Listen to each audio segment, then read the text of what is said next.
So, Steve, it's a bit of a sad day. Well, a bit of a sad month. It's last edition of Boxing Monthly. Is it just a sign at times that everything's digital, or? Yeah, digital's a big thing. I don't think it came to any surprise of any of us. I mean, since Glyn Leach passed away, I only did the one piece for it. When Glyn was there, I was doing a hell of a lot for them. It was no real surprise. I spoke to a couple of weeks earlier. I sort of got told it could go at any time. And I think the publishers, Kelsey, they bought Boxing News in February.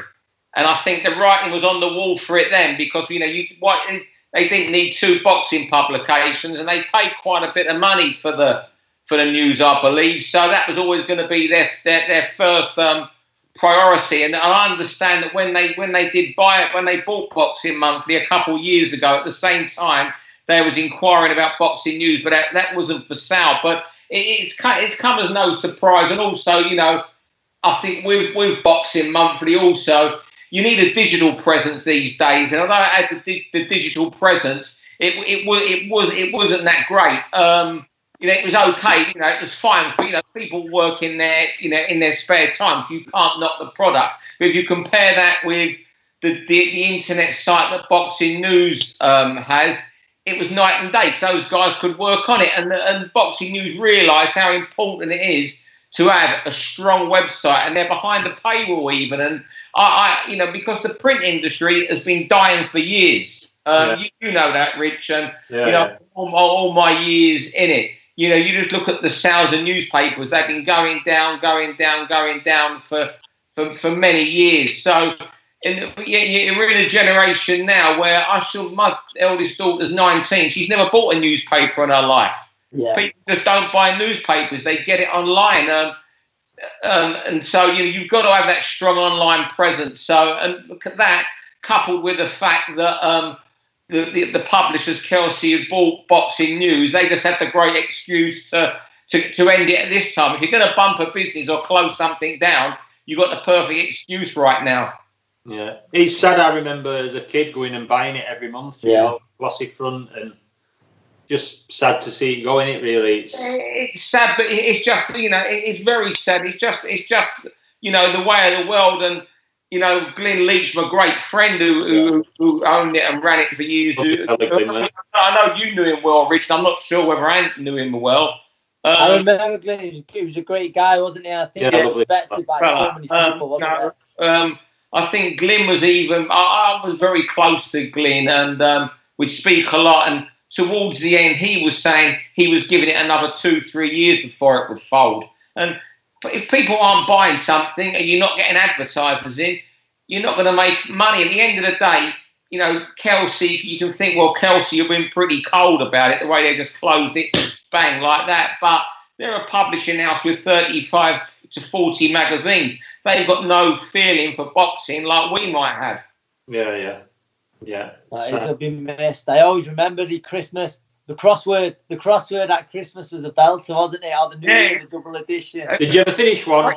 Glyn's did that. Crolla is after this. I'm going to contact him on Facebook, the guy that did that, because it'll make his day that it was your favourite bit. Mate, really? No, I did. I loved it. I looked forward to it. It's always a double edition, wasn't it, over Christmas? That's it, yeah. You got calendar crossword. Calendar and a crossword. Yeah, no, there's always, like you said, there's always some great interviews with some of the American fighters, wasn't there, that you wouldn't get. That's what I think it was. Get it replay. In the last couple of years, it was, it was harder to run. There was, they had less money to pay for things, and it was very hard to run it for people. And at the end of the day, it did well to last as long as it did over the last couple of years. Certainly since Glyn passed away, guys like Graham Houston, Mark Butcher put a lot into it over the last couple of years. It's a great shame, but it sounds a warning, and I've said this to a few people, to something like Boxing Monthly. They're now owned by a publishing house who, if they thought that wasn't making enough money for them in a few years, they wouldn't think twice of shutting it down. They're not boxing people, these publishers. They're business people, and I'm not knocking them. That's just the way they think. I just hope Boxing News is going to have a really tough few months. So I hope everybody who can, who doesn't subscribe to it, subscribes to it, because that will really help it. And we need Boxing News to survive now. and it's a great product they've got there. Yeah, no, definitely. You see people, don't you? I mean, sometimes when I go and get my copies, I'll be in WH Smith's and you'll see some kids I know or some people recognise me from boxing and go, all right, as I'm buying it. But you see people stand there, don't you? Pick a couple of articles out, stand and read them, put it back down and walk out, and you're like, it just goes through me. Do you know what I mean? Don't forget, with our sports still, when you think of these magazines, it's not like 442, the football magazine, which is, it's a major sport. Apart from big arena shows and over the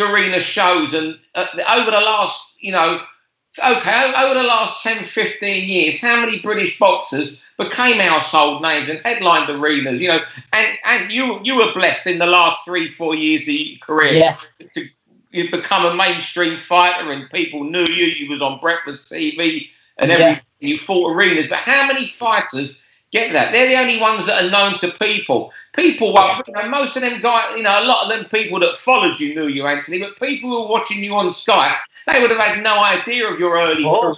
How hard it was out fighting, Youssef Hamidi in your 8th fight and Luke. No, they just imagine you were this guy who was fighting for monster money for years. Not that you was for many years. You were down the bill. You were looking. You lost to Gary Sykes, I think of, and you just kicked on from there and become that household name. And, there's not enough stories like that in boxing now, where guys become household names. We need that, because there's not. Look, you go to a newspaper editor now, and you mention.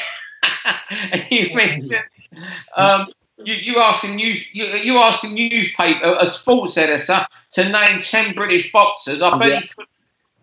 And that's not a slight on him. Foot is all that sells. So we're still very much an underground sport, apart from them big arena shows. The Furies, the Joshuas. We were talking last week, Steve. Boxing news. Yeah, definitely. We were talking last week that this crisis now that's happening, it could really give small old shows where kids come through a proper belting. Well, you know what? If I was I know two small promoters I've spoken to, that one's told his boxers, you might as well make sure you get a job for the rest of this year, and another's going to message them all and tell them that, but to get some work, because they just don't know when they're going to be back. We don't, with this social distancing, you're not going to have boxing at York, or you couldn't have a worse place to. I'm speaking as if until they find a cure for this terrible, it's fantastic. We can all hopefully get back to normal sooner than we hope. But the economy's going to take. You're going to have 2 big unemployment sways. One next month when businesses go skint after furloughing, and then in about 6 months when they're back at work and there's no orders, another load of people are going to go. People aren't going to have the money for boxing tickets. Fighters at small level are going to lose sponsors, and you're going to find these kids that are on the small hall. They're going to have to just go on the road and take a chance, because the British Boxing Board of Control, their main concern is, and I'm not blaming them for this, they're furloughing staff. I believe, if I'm wrong, I'll stand corrected. They make their money from the big TV shows, so their main concern, once doctors are freed up and gyms are open, is getting these TV studio shows on BT and Sky Sports, what are inevitable. I mean, small hall boxing, you just can't see when it's going to start up again. And when it does start up again, how different is it going to be for boxers? You might have guys now that get, £500 a month off a building firm to have on their short to help them out. That's going to go, because these guys don't have the dough. Yeah, well, I was speaking to somebody the other day, and he'd got a kid. He's undefeated young kid, and he'd got him 4 or 5 sponsors, and they were giving him like $1,200 a month or whatever for his petrol and a bit of rent and this, that, and other.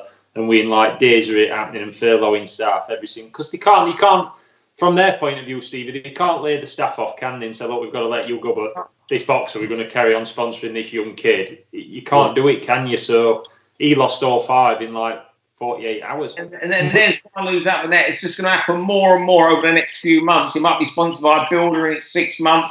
That builder's got no work coming in, because you might be planning to, say, get a conservatory built in 6 months. And then suddenly, I can't get the conservatory now. That company's losing dough. I mean, I do really worry for small hall boxing, and you're going to get promoters, I think, who may survive, like, you know, on a different scale than what they operate now, like Steve Goodwin, because he's got his financial services. Steve would have most probably get by because he's got an engineering company, but, you know, that put something into the boxing. But they'll be working on a scale down. You're going to have guys that are managers and promoters, and boxing's their own income. They're going to go to the wall. Yeah. You mentioned it then, I think. See, obviously, that's the obvious one. We mentioned the sponsors a few weeks back, and the small hall shows certainly. But you mentioned how businesses and people are going to be out of pocket for a bit. I believe even the arena shows. I even believe the arena shows, and certainly, you know, the stadium shows. I think we're going to see a good 12 months till they get the huge crowd that we're used to seeing as of late. Hey, you know what? You most simply right, because there again, it's ticket prices, and them shows are quite dear. 60 quid, the cheapest tickets, and of course, you know, and the people that buy tickets for these big shows, a lot of them, like a lot of the people who went to see you, Anthony, were younger people who had the disposable income, because it was. Obviously, it was a night of the fight. You had that following because everyone knew you, or they knew a story about you. You wanted the night out as well. They wanted the night out. Afterwards, the disposable income isn't going to be there for those people. Yeah, well, hopefully. I mean, one thing I do hope gets a kick in bollocks from it, no matter how big show is, it's secondary ticket market. So hopefully, if they're demanding there that a £60 ticket ain't going for 300 quid, then it does go for 60 quid. Because I think that's one thing people will question, and in it, you know, if like they see £100 ticket last year, they'd have gone, oh, it's 250 or 300, but I want to go. Will they be doing that now? And I think that won't be having the success that it did. You know, it doesn't matter. I know, listen, certain fights will always sell no matter what, but they won't be getting sold on secondary markets for that kind of money now. You really wouldn't think it anyway, because people just won't have the money. No. How's it going to affect the bigger name boxers who have the potential to headline arena shows? Because, say Eddie Hearn and Frank Warren, they've got their budget for this year, what they're going to get for the next 12 months. I think the budget starts in April. I'm pretty sure Sky does, and I'm pretty sure BT does. So their money might be ring-fenced for this year. When they go to negotiate their deals next year with Sky and BT, is the money going to be there? Well, they'll get the shows, but will there be the money to say to the fighters, well, you're earning a six-figure sum for this fight, you're now earning 50 grand instead of 100 grand? Yeah, and I think even guarantees and stuff, Steve, might make. So, you know, like a kid's expecting a big guarantee. Who can promise somebody a big guarantee off pay-per-view and gate at a minute when none of us know what can happen or what long-term effects are to this? I think some kids, even kids who've been earning good money, might have a bit of a wake-up call where them guarantees that they wanted and were demanding aren't suddenly there. Well, I just think that you know, I think they're just going to have to be sensible. Obviously, it's not going to affect. You know, people are still going to want to be there for the Fury fight, the Joshua fight. That's the sort of event that you'll still find the money for, because something that transcends Britain. It becomes the biggest thing in the country for that month or week.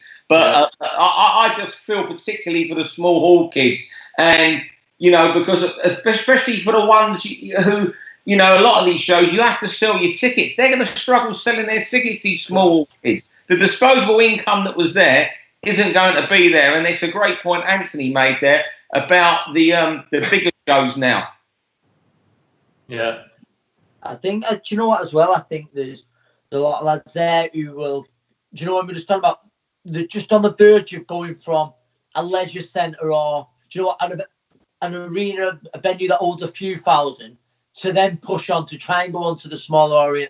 It delays everything. I know we keep going on about this horrible virus, but it delays everything. There's, do you know, lads who are sort of on the verge of breaking out, who are now going to have to wait another 12, 18 months for that. Yeah, well, hey, it could be that 18 months. I mean, and when are we going to... I mean, we're talking TV studio boxing, and, you know, there's certain fights. I was talking this today with Buncey about, you know, surely they'll go TV studio. But the first thing, you can't go the minute they say you can fight, have a TV studio show, because the boxers, they're going to need another 7-8 weeks getting fight fit. They'll all be fit and on weight because they've had a layoff, but it's not like they've been in Ibiza for 2 weeks living it up, you know, or in Tenerife and bumped into Ricky Hatton for a week or something. You know, but they're going to need time to get fight fit them. What sort of fights can you put behind closed doors? I mean, everyone's waiting for. We've got this backlog now of big fights. You know, when can they take place? You know, you've got Joyce Dubois, you've got the Dillian White fight, you've got Chisora. That's backing up. And another problem promoters are going to have, and I spoke with Frank Warren about 3 weeks ago, and he mentioned this, was getting venues now, because you've got a lot of these music venues have rearranged tours and already got in and rebooked them for later in this year. There's venues already booked this year, so the big venues are also going to be hard to get. Yeah. You know, it's just the uncertainty that kills us. Look, I'm an old man now for this boxing game. The ones I feel sorry for are the small hall fighters.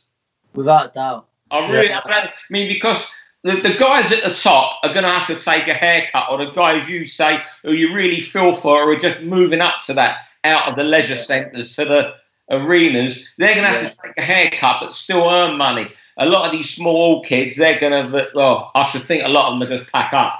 Oh, we're going to lose a lot of good lads. I think from the start we said that. There's going to be lads there who've turned over and they thought, I always say this about boxing in general, be prepared for the first few years of your career to be out of pocket. But I think certainly now with some of them, there's going to be so many lads who, what they're going to have to focus on if they are continue, just to cover the bit that they have to put in the promoter's part, who's putting on the show, rightfully so, and cover their opponent. There's going to be so many young fighters now who are fighting for nothing.